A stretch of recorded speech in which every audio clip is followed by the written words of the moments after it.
डांग जिले के आह्वा वघई मार्ग पर 2 साल पहले बनी डामर सड़क पर पेवर ब्लॉक बिछाने में तंत्र मजबूर।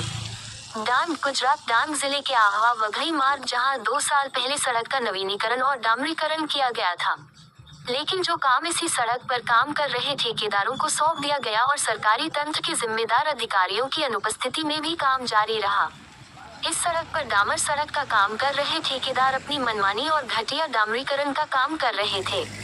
गुजरात की भूपेंद्र भाई पटेल सरकार के सड़क एवं भवन विभाग के अधिकारियों की गैरजिम्मेदारी इस मानसून में भवाननगर गांव और कुछ अन्य जगहों पर उजागर हुई है।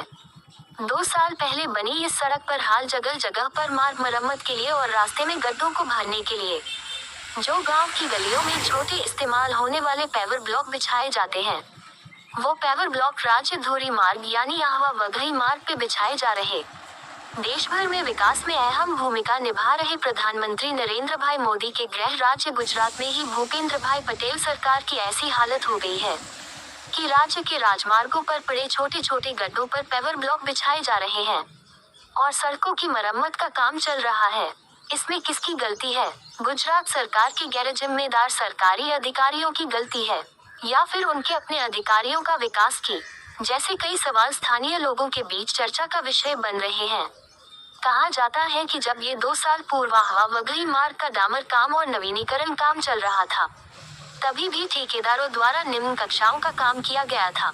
जो छोटे झरनों पर पुराने नाले की जगह नया नाले डालना था, वहां पुराने नाले पर ही नई दीवारें साइटों में बनाकर उस पर नया रंग रोगान करके रास्ता का नवीनीकरण किया गया था। और कहा तो प्रोटेक्शन साइट वॉल में उच्च गुणवत्ता वाले सीमेंट के मटेरियल की जगह सीमेंट की आरसीसी दीवारों में नदी के गोल पत्थर लगाकर सड़क सुरक्षा दीवारें बनाई जा रही थी। और तब भी डांग के तत्कालीन मार्ग और मकान विभाग के अधिकारियों को मौखिक रूप से ध्यान में लाया गया था। पर जिस तरह कहा जाता है कि जब खेत में ही कड़वाहट का बीज बोया होगा तो कड़वाहट की शिकायत किसे कहे। जो हाल प्रस्तुत तस्वीरों में दिख रहा है वो एक एसटी बस रोड के साइड में उतर जाने से इस बनाई हुई दीवार कैसे बनी है वो पोल खुल गई है।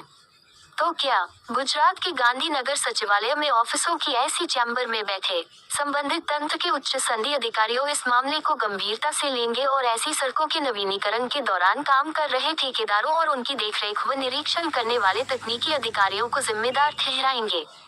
क्या गुजरात सरकार के उच्च अधिकारी उनके खिलाफ उचित कार्रवाई करेंगे? ये तो आने वाला समय ही बताएगा।